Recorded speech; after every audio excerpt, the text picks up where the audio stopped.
Hello friends, welcome to my YouTube channel. My name is Sofia Goyal और आज से हम स्टार्ट करने जा रहे हैं एक रिएक्ट की नई सीरीज़। इसको आप एक रिएक्ट ट्यूटोरियल की सीरीज़ समझ सकते हो, जिसमें कि हम काफ़ी सारी बेसिक चीज़ें और मतलब रिएक्ट को एकदम स्टार्टिंग से कवर करेंगे। बेसिकली हो ये रहा था कि आप में से काफ़ी सारे लोग बोल रहे थे कि रिएक्ट पे वीडियोज़ मुझे बनानी चाहिए, जिससे कि हम और रिएक्ट के कॉन्सेप्ट्स को डिटेल में समझ पाएँ। और काफ़ी सारे लोगों की रिक्वायरमेंट है कि जो मैंने इंटरव्यू क्वेश्चंस पोस्ट करे हैं उसकी आंसर वीडियोस भी होनी चाहिए या उसी में आंसर होने चाहिए। तो पहले तो मैं ये बताना चाहूँगी कि आंसर्स उनमें इसलिए नहीं होते क्योंकि वीडियोस बहुत लंबी हो जाती हैं। तो उसमें मेरा पर्पस हमेशा ये होता है कि मैं ज़्यादा से ज़्यादा इंटरव्यू क्वेश्चंस आपको बता सकूँ, जिससे कि आप उनको फटाफट ढूंढ के प्रिपेयर कर सको।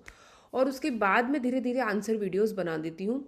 तो मैंने जावास्क्रिप्ट के भी बनाए हुए हैं और यहाँ से हम ये एक तरीके से रिएक्ट की सीरीज़ शुरू कर रहे हैं। एंड आई अश्योर यू ये सीरीज़ बहुत एक्साइटिंग होने वाली है। बहुत सारे बेसिक कॉन्सेप्ट्स को हम कवर करेंगे और उसके बीच बीच में भी ना जब हम चीज़ें समझते हैं तो बहुत सारी छोटी छोटी चीज़ें होती हैं जो मिस हो जाती हैं या जो इंटरव्यूज़ में पूछी जाती हैं। तो मेरी कोशिश रहेगी कि मैं उन सबको भी कवर करूँ। सो for that please subscribe the channel, जिससे आपको सारे वीडियोज़ के अपडेट्स तुरंत मिल सके। All right, so let's begin this video. तो पहला क्वेश्चन आता है कि what is react. React basically है एक जावास्क्रिप्ट लाइब्रेरी जो कि फेसबुक ने बनाई थी। क्यों बनाई थी? इंटरैक्टिव यूज़र इंटरफेसेस बनाने के लिए, मतलब अच्छे यूज़र इंटरफेसेस बनाने के लिए एक सिंपल स्ट्रक्चर के साथ। तो बेसिकली रिएक्ट में क्या होता है कि ये जो स्ट्रक्चर होता है ना, ये आपके मतलब कंपोनेंट्स में ब्रेक डाउन हो जाता है। तो हम क्या करते हैं रिएक्ट में, मतलब देखो ये चीज़ें आगे अच्छे से समझ में आएंगी प्रैक्टिकल से, बट एक ओवरव्यू पता होना चाहिए, ठीक है। तो रिएक्ट में क्या होता है, रिएक्ट में होता है कि हम छोटे छोटे कंपोनेंट्स बनाते हैं, यानी कि हर एक चीज़ को हम ब्रेक डाउन करते हैं सिंपल और इंडिपेंडेंट कंपोनेंट्स में, जिससे कि वो कंपोनेंट्स को आप लोग रीयूज़ कर पाओ जब भी आपको ज़रूरत पड़े। तो एक एग्जाम्पल पकड़ लेते हैं, ठीक है। अगर कोई भी वेबसाइट है, आप फ्रंट एंड पे काम करो तो आपको पता ही होगा, आप नहीं कर रहे हो तो आप एक बार चेक करना कोई भी वेबसाइट, ठीक है। उसमें क्या होता है कि उसके कई सारे पेजेस पे जो CTA होता है वो मोर और लेस सेम सा ही होता है, मतलब कलर डिज़ाइन पैटर्न सेम होगा, टेक्स्ट वगैरह सेम होगा। तो उसका हम क्या कर सकते हैं रिएक्ट में हम उस बटन का एक पूरा का पूरा कंपोनेंट बना सकते हैं और फिर उसको कंपोनेंट को उठा के हम अलग अलग जगह पे यूज़ कर सकते हैं। तो क्या हो गया, सेम कोड एक जगह हो गया और उसकी रीयूजेबिलिटी बढ़ गई, ठीक है।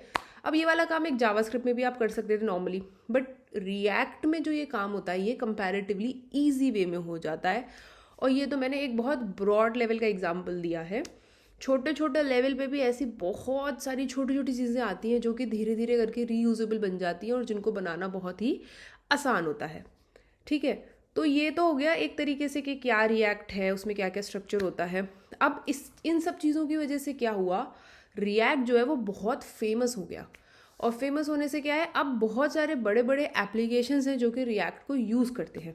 तो सबसे पहले देखो फेसबुक ने बनाया था तो फेसबुक तो यूज़ कर ही रहा है ना। उसके बाद हमारे फेसबुक की छोटे छोटे बच्चे इंस्टाग्राम और व्हाट्सएप वेब वगैरह में भी रिएक्ट यूज़ होता है। इसके अलावा बड़ी बड़ी वेबसाइट्स जैसे कि Netflix, Reddit, Uber, Airbnb, New York times, ऐसे करके बहुत सारी बड़ी बड़ी वेबसाइट्स हैं जो कि रिएक्ट को यूज़ कर रही हैं। फाइन, तो इससे आपको थोड़ा सा समझ में आ गया होगा कि रिएक्ट क्या होता है और उसको किस सोच से किस तरीके से बनाया गया है। अब अब भाई ये सब चीज़ें करने के लिए या इस तरीके से एक पूरा इन्वायरमेंट प्रोवाइड करने के लिए, डेवलपमेंट का, यूज़र इंटरफेसेस बनाने का और भी चीज़ें थी। तो रिएक्ट में क्या अलग है, रिएक्ट में what is different with react. तो रिएक्ट क्या होता है, एक आपका सिंगल पेज एप्लीकेशन बना देता है। अब सिंगल पेज एप्लीकेशन क्या होती है, मतलब देखो नाम से बहुत क्लियर है कि एक ही पेज है। अब आप सोच रहे होगे कि यार एक ही पेज है तो उस पर कैसे काम हो रहा है। देखो काम उस पर कुछ इस तरीके से हो रहा है कि आपका एक पेज है और उसमें जो उसके अंदर का कंटेंट है वो आपकी नीड के बेसिस पे चेंज होता जा रहा है बार बार। तो जैसे कि मान लो आपने किसी फॉर्म पे, जैसे मान लो आपने क्लिक किया या फिर आपने एक ऐड बटन दबाया किसी भी चीज़ पे, तो जब आपने ऐड किया तो नीचे मान लो आपके पास 2 इनपुट एलिमेंट्स और आ गए। तो क्या होगा कि रिएक्ट ने वो उसी पेज पे 2 इनपुट एलिमेंट्स को और ऐड कर दिया। लेकिन अब इसमें डिफरेंट क्या है, आपको मान लो कहीं पे ऐसा लग रहा है कि आप बहुत सारे पेजेस पे नेविगेट कर रहे हो, जैसे आप नेक्स्ट नेक्स्ट करके कहीं कहीं पे करते हो ना, बिल्कुल वैसा। तो एक पेज है, मान लो एक फॉर्म बना हुआ है, वहाँ से आपने कुछ फील्ड्स अपने नाम, ईमेल आईडी ये वो डाल दिया, उसके बाद आपने नेक्स्ट पे क्लिक किया। जब आप नेक्स्ट पे क्लिक किया तो आप एक दूसरे पेज पे चले गए। तो विजुअली आपको ऐसा लगेगा कि आप दूसरे पेज पे चले गए हो, बट आप एक्चुअल में सेम पेज पे ही नेविगेशन कर रहे हो। ठीक है, तो ये फीचर, ये फैसिलिटी हमको रिएक्ट प्रोवाइड करता है। और इसे प्रोवाइड करने का बेनिफिट क्या होता है, देखो जो मल्टी पेज एप्लीकेशन होती हैं उसमें जब आप एक पेज से दूसरे पेज पे जाते हो तो आपने देखा होगा कि दूसरे पेज को लोड होने में, रेंडर होने में काफ़ी टाइम लगता है। लेकिन रिएक्ट के साथ क्योंकि सिंगल पेज एप्लीकेशन है, हम नेविगेशन नहीं कर रहे हैं, हम उसी पे कंटेंट चेंज कर रहे हैं, तो वो चीज़ जो है वो बहुत फास्टली हो जाती है as compare to a multi page application. Fine. तो इस चीज़ के लिए मैं आपको जो है एक थोड़ा सा एक बना बनाया रिएक्ट प्रोजेक्ट दिखा देती हूँ, जिसमें आपको एक हल्का सा ओवरव्यू मिल जाएगा। तो स्क्रीन की तरफ चलते हैं फिलहाल। तो ये आप देखिए, ये ना बेसिकली मैंने एक रिएक्ट एप्लीकेशन बना के रखी हुई है। इसको कैसे बनाना है या किस तरीके से एप्लीकेशन क्रिएट करते हैं, ये हम आगे के वीडियोस में जब हम थोड़ा प्रैक्टिकल की साइड भी मूव करेंगे तब मैं सारी चीज़ें बताऊंगी। ठीक है, अभी सिर्फ बना बनाया तो उसको देख लो। तो ये देखो, ये इस प्रोजेक्ट की index.js है। ठीक है, यही आप इस तरीके का इस प्रोजेक्ट का एक आप इसको स्टार्टिंग पॉइंट मान के चलो, है ना। अब यहाँ पे इन्होंने क्या किया है, एक इन्होंने ये रूट बनाया है जिसमें this is trying to create this component as a root. यहाँ पे क्या सबसे पहले क्या कर रहा है, ग्रैब कर रहा है document dot get element by ID root. ठीक है, तो बेसिकली रिएक्ट क्या करता है, एक आईडी रूट से आपका इनिशियल एक क्या बोलूँ मैं इसको, एक रैपर कंपोनेंट या फिर एक टॉप कंपोनेंट जो जस्ट बॉडी के अंदर स्टार्ट होगा, वो रूट आईडी से उसको क्रिएट कर देगा और उसके बाद उसी के अंदर सारे चेंजेस होते चले जाएंगे। ठीक है, तो यहाँ पे इसने क्या किया, सबसे पहले इसने उस कंपोनेंट को ग्रैब किया document dot get element by ID root से, और उसके बाद इसने इसको रूट बना दिया इस प्रोजेक्ट का। ठीक है, अब इस रूट में ये रेंडर फंक्शन क्या करता है, आगे के HTML को रेंडर करता है। तो यहाँ पे ये एक स्टार्टिंग पॉइंट के लिए रेंडर किसे कर रहा है, इस ऐप को रेंडर कर रहा है। और ये ऐप क्या है, ये ऐप जो है, ये देखो ये वाली app.js है। अगर आपको चीज़ें नहीं समझ में आ रही, डोंट वरी, धीरे धीरे करके सब समझ में आ जाएगा क्या है, कैसे चल रहा है। अभी बस ये समझ लो कि ये इस ऐप को कॉल कर रहा है जो कि यहाँ पे बना हुआ है। अब इस ऐप में जो कंटेंट है, ये जो रिएक्ट की एप्लीकेशन हम क्रिएट करते हैं वो वाला डिफ़ॉल्ट कंटेंट नहीं है, मैंने इसको बस अपडेट कर दिया है अपने अकॉर्डिंग। हाँ, एक चीज़ और बता देती हूँ, वो ये है कि ये जो है रिएक्ट डॉट स्ट्रिक मोड जिसमें इन्होंने इसको रैप कर रखा है, वो बेसिकली होता है कि आपके डेवलपमेंट के टाइम पे जो कुछ वार्निंग्स हैं, एरर्स हैं, वो जो जनरेट होते हैं वो आपको शो हो सके only in the development mode, not in the production mode. ठीक है, तो ये बन गई। अब यहाँ पे हेलो वर्ल्ड लिखा हुआ है, मैंने इस प्रोजेक्ट को ऑलरेडी चला के रखा हुआ है, आप देख रहे हो कि लोकल होस्ट 3000 पेज चल रहा है। तो मैं ये देखो, ये आ गया हेलो वर्ल्ड। तो यही वो प्रोजेक्ट है जो ऑलरेडी बना हुआ है और इसको हमने अपडेट करके यहाँ पे चला दिया है। अब हम बात करते हैं कि रिएक्ट एक लाइब्रेरी क्यों है, एक फ्रेमवर्क क्यों नहीं है। जैसे एंगुलर जेएस जो होता है वो एक फ्रेमवर्क होता है, उसके लिए सबसे इम्पॉर्टेंट है ये जानना कि फ्रेमवर्क और लाइब्रेरी में डिफरेंस क्या होता है। देखो, एक मोटा मोटी बेसिक डिफरेंस देखें ना, तो डिफरेंस होता है कि हम जब भी कोड लिखते हैं ना, तो कोड के अंदर हम लाइब्रेरी को कॉल करते हैं। जैसे कि लाइब्रेरी हो गई हमारी लो डैश हो गई या _JS हो गई, इनको आप क्या करते हो, इनको आप इंस्टॉल करते हो, अपने कोड के अंदर आप कॉल करते हो और आप यूज़ करते हो। इसकी वजह से क्या होता है, ये रिप्लेसेबल भी हो जाती है। जैसे कि मान लो आप लो डैश यूज़ कर रहे थे और आप _JS पे आ गए, तो आपने क्या किया, लो डैश हटा दी, अंडरस्कोर डाल दी। आपकी मर्जी है, आप पूरी तरीके से फ्री हो जो आपको करना है उसके लिए, है ना। लेकिन फ्रेमवर्क क्या होता है, फ्रेमवर्क हमको एक पूरा का पूरा इन्वायरमेंट प्रोवाइड करता है जिसके अंदर हम सारा कोड लिखते हैं, उसकी फीचर्स, उसकी फंक्शनैलिटीज़ को यूज़ करते हैं, और उसको रिप्लेस करना फिर इतना आसान नहीं होता है। अगर आप रिप्लेस ही कर रहे हो तो मतलब आप पूरा का पूरा स्ट्रक्चर रिप्लेस करके कहीं और मूव कर रहे हो। लेकिन अब इस सारे सेंस में अगर मैं देखूं तो रिएक्ट एक फ्रेमवर्क जैसा आपको ज़्यादा लगेगा। क्यों? क्योंकि रिएक्ट भी भाई वो पूरा एक इन्वायरमेंट प्रोवाइड कर रहा है, एक स्ट्रक्चर है जिसमें आप जाके कोड कर रहे हो और आप इसको रिप्लेस भी नहीं कर सकते। लेकिन उसके बावजूद भी रिएक्ट को लाइब्रेरी क्यों कहा जा रहा है? क्योंकि क्या होता है कि जैसे एंगुलर और व्यू है ना, ये जो फ्रेमवर्क्स हैं, ये इनका जो इन्वायरमेंट होता है ना, that is a complete environment. यहाँ पे आपको सारे पैकेजेस, सारे बंडल, सब कुछ मिलता है जिसमें कि आप जाके अपना काम कर सकते हो, उनको यूज़ कर सकते हो। बट रिएक्ट ने क्या किया, रिएक्ट ने हमको एक बेसिक लाइब्रेरी प्रोवाइड कर दी है बेसिक कोडिंग करने के लिए। लेकिन जब हमको आगे राउटिंग करनी होती है, या फिर हमको टेस्टिंग वगैरह करनी है, यूनिट टेस्टिंग करनी है, या हमको कुछ भी अलग से फीचर अगर इम्प्लीमेंट करना है, तो हमको वो सारी लाइब्रेरीज इंस्टॉल करनी होती हैं, इसमें इंटीग्रेट करनी होती हैं। तो अपनी नीड के हिसाब से या फिर आपकी प्रोजेक्ट रिक्वायरमेंट के हिसाब से आपको जो चाहिए आप इसमें इंस्टॉल कर सकते हो, उसमें ऐड कर सकते हो और फिर आप उसको यूज़ कर सकते हो। तो इस वजह से जो है रिएक्ट को एक लाइब्रेरी बोला जाता है, because it is not a complete package, you have to make a complete package out of it. अब इसके अलावा रिएक्ट में क्या डिफरेंस है, देखो जब मैं आपको पहले कोड की तरफ लेके गई थी तो आपको कोड कुछ अलग अलग सा लगा होगा ना, मतलब ना वो HTML ही लग रहा, ना वो जावास्क्रिप्ट लग रहा। देखो फिर से देखते हैं, ठीक है। तो जब हम इस app.js पे गए तो यहाँ पे देखो ये फंक्शन बना हुआ है, फिर इसमें ये पूरी ऐसे HTML लिखी हुई है।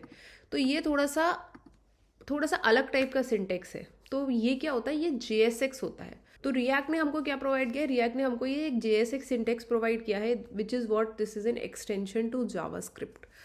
तो इससे क्या होता है, मतलब हमारा देखो UI जो होता है और जो हमारा जावास्क्रिप्ट होता है, जो हमारा HTML होता है और जावास्क्रिप्ट है, वो काफ़ी अच्छे से कपल्ड होते हैं, दोनों एक दूसरे पे डिपेंडेंट होते हैं। तो इन्होंने क्या किया कि हमको एक उसको लिखने की ईज़ प्रोवाइड कर दी कि भाई दोनों को मिला के साथ में लिखो और ज़्यादा दिमाग लगाने की ज़रूरत नहीं है, आप आराम से इन दोनों को मिला जुला के साथ में लिख सकते हो और मतलब कोडिंग करना आपके लिए बहुत ईजी हो जाएगा।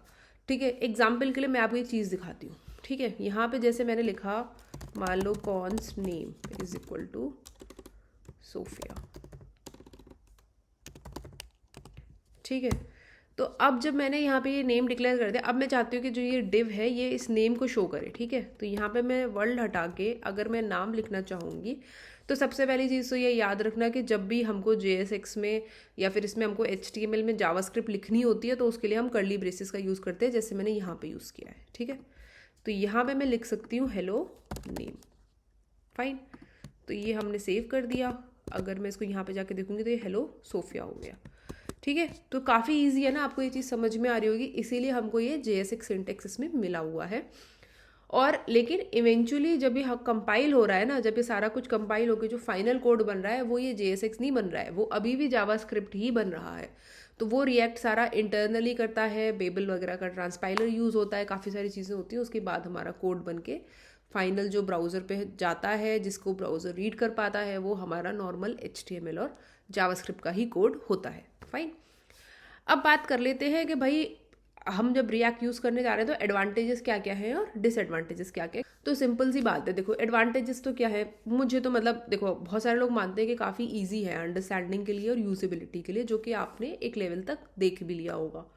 ठीक है, उसके बाद है हमारा कंपोनेंट बेस्ड आर्किटेक्चर, जिसमें कि आप कंप्लीटली इंडिपेंडेंट कंपोनेंट्स क्रिएट कर सकते हो, उनको यूज़ कर सकते हो, वो रीयूजेबल कंपोनेंट्स होते हैं।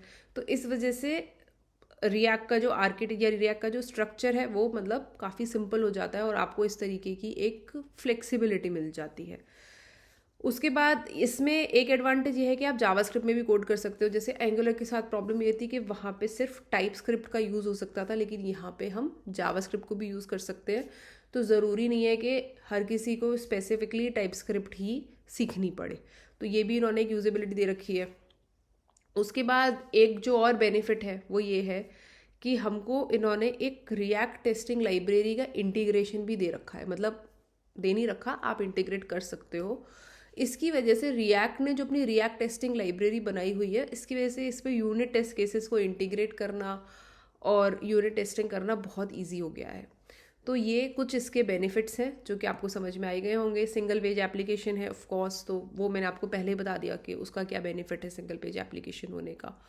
तो ये उसके कुछ एडवांटेजेस हैं। अब डिसएडवांटेजेस क्या क्या हो सकते हैं, कुछ लोगों को ये JSX वाला सिंटेक्स कॉम्प्लेक्स लगता है, उनको नहीं समझ में आता। तो कई बार लोग बोलते हैं कि कॉम्प्लेक्स सिंटेक्सिंग है या फिर complex way of writing code है। कुछ को सिंपल लग रहा है वो एडवांटेज है, कुछ को कॉम्प्लेक्स लग रहा है तो वो एक डिसएडवांटेजेस है। तो यहाँ पे डिफरेंस ऑफ ओपिनियन वाली बात आ गई। कई लोग बोलते हैं कि the fast pace of growing, मतलब क्या हो रहा है कि रिएक्ट में बहुत सारी चीज़ें हैं जो बहुत जल्दी जल्दी ऐड हो रही हैं, जिसकी वजह से क्या हो रहा है कि बहुत सारे लोगों को एकदम से नहीं समझ में आ पा रहा कि इसको भी सीख लें उसको भी सीख लें। हर किसी के पास इतना टाइम नहीं है कि 10 चीज़ों को सीख ले एकदम से। और उसी की वजह से जो डॉक्यूमेंटेशन भी है कई बार वो उतने अच्छे से अपडेट नहीं हो पाता या उतना अच्छा डॉक्यूमेंटेशन नहीं मिल पाता, तो कई बार लोग इसके डॉक्यूमेंटेशन को एक पुअर डॉक्यूमेंटेशन भी बोल देते हैं। तो ये भी एक डिसएडवांटेज को ही कंसिडर कर सकता है कि फास्ट डेवलपमेंट और पुअर डॉक्यूमेंटेशन हो गया। उसके बाद ये जो होता है ये सिर्फ हमारे व्यू पार्ट ऑफ एप्लीकेशन को कंसिडर करें, यानी कि यूज़र इंटरफेस वाले पार्ट को ही इसमें हम डेवलप कर सकते हैं। बाकी जितना भी सर्वर है, बैकएंड है, उसके लिए अलग लाइब्रेरी, अलग कोड लगेगा। तो मेरे हिसाब से तो ये कोई डिसएडवांटेज नहीं हुआ, ऐसा तो चलता ही आ रहा है, बट मतलब कुछ लोग ऐसा भी कंसिडर करते हैं, तो आपको पता होना चाहिए, ठीक है। इसके बाद एक प्रॉब्लम जो है वो है कि it's not about react, it's about any single page application. वो है कि एसईओ फ्रेंडलीनेस उतनी अच्छी नहीं होती है, क्योंकि क्या होता है कि जब आप एक मल्टी पेज एप्लीकेशन बनाते हो ना, तो जो गूगल का एसईओ या कोई भी एसईओ, उसके पास क्रॉल करने के लिए बहुत सारे पेजेस हैं अलग अलग, जिनको वो चेक कर सकता है, क्रॉल कर सकता है, एक रैंकिंग दे सकता है, उनकी इंडेक्सिंग कर सकता है। लेकिन यहाँ पे प्रॉब्लम क्या है, आपके पास एक सिंगल पेज है, ठीक है, तो वो गूगल की इंडेक्सिंग में उतना अच्छे से नहीं आ पाता है। अब ऐसा नहीं है कि रिएक्ट की जो एप्लीकेशन बनाओगे उसको एसईओ फ्रेंडली नहीं बनाया जा सकता या उसका एसईओ बिल्कुल बेकार है या कुछ है। ऑब्वियसली बहुत सारे तरीके हैं चीज़ें इंप्रूव करने के, अच्छा अच्छा एसईओ बनाने के, है ना, तो वो सब चीज़ें फॉलो करी जा सकती है, बट एक इनिशियल लेवल पे देखो तो उतना एसईओ फ्रेंडली नहीं होता है। तो चलिए फ्रेंड्स, ये था आज के वीडियो के बारे में कि रिएक्ट क्या होता है, क्या एडवांटेजेस है, डिसएडवांटेजेस हैं, क्या डिफरेंस है, क्या नहीं है। इन सब चीज़ों पे मैं ऑनेस्टली बता रही हूँ, लोग ना अलग अलग वीडियोस बना देते हैं कि एक व्हाट इज़ JS6 पे वीडियो बना दिया, एक एडवांटेजेस डिसएडवांटेजेस पे वीडियो बना दिया। बट जैसा मैंने आपको बताया था कि हम कोशिश करेंगे कि सारी बेसिक्स और जो जो चीज़ें आपस में रिलेटेड हैं उनको हम कवर कर सकें इसी वीडियो के अंदर। नेक्स्ट वीडियो में फ्रेंड्स हम इसमें डिफरेंट टाइप के क्या क्या कंपोनेंट्स होते हैं, क्लास बेस्ड और फंक्शन बेस्ड कंपोनेंट्स हैं, उनको किस तरीके से यूज़ करते हैं, उनमें क्या डिफरेंस होता है, उसमें कैसे कोड लिखते हैं, ये सब हम कवर करेंगे। So for that please subscribe the channel. I hope video से आपको फ़ायदा मिला होगा। So till then see you in the next video.